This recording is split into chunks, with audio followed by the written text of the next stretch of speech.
that rhythmicity. And how is that basically done?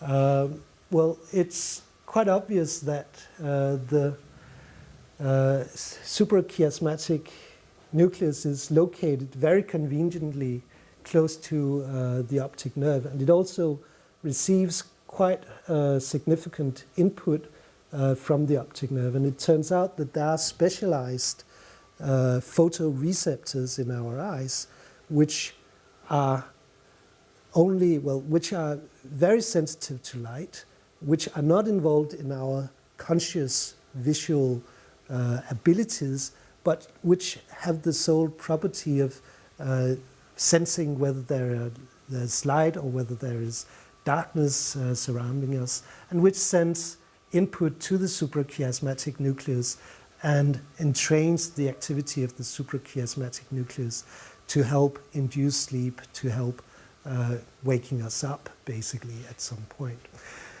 So that turns out not to be controlling only our sleep-waking cycle, but also all our feeding activity, hormone secretion, kidney and digestive function, and actually also mating, at least in animals.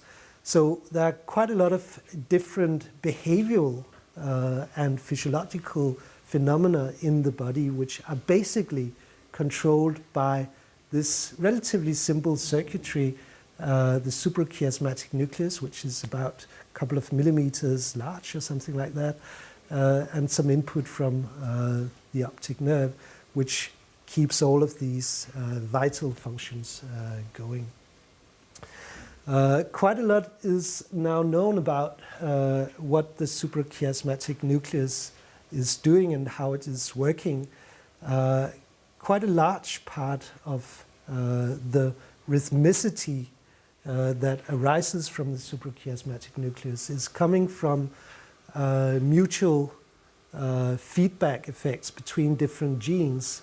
We don't know very much about these genes in human subjects. Most of what we know is coming from different fruit flies, but several genes have been found in these flies, and they're relatively conserved in different animals.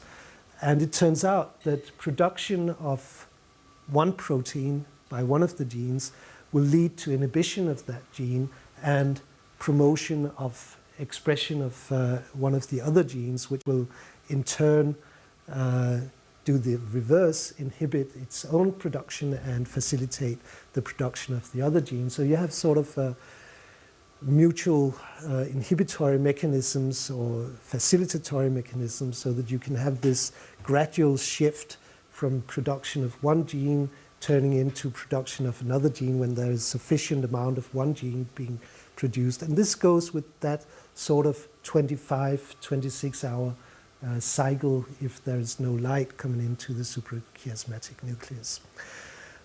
So the suprachiasmatic nucleus, at least one part of the mechanism seems to be to control the pineal gland, which produces melatonin.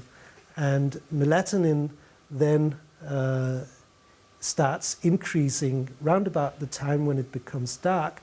And this seems to be at least one of the mechanisms which helps to promote sleep.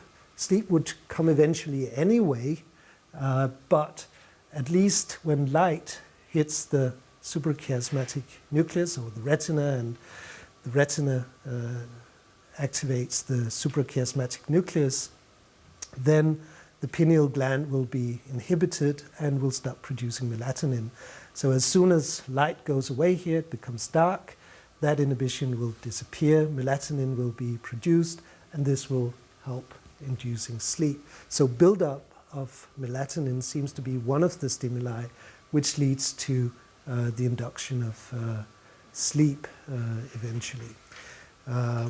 This is also why melatonin is now being used frequently as a sleep promoter. It doesn't work all that wonderfully, but it is being used since it's relatively harmless. You can get it over the counter, at least in the States, and it's being used quite frequently by people who are suffering from jet lag in order to sort of give them, even though they're still in daylight when they arrive in the States or whatever, and they want to go to sleep.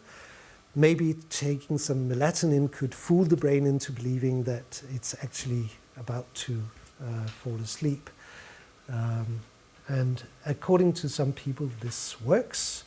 According to scientific research, the effects are dubious.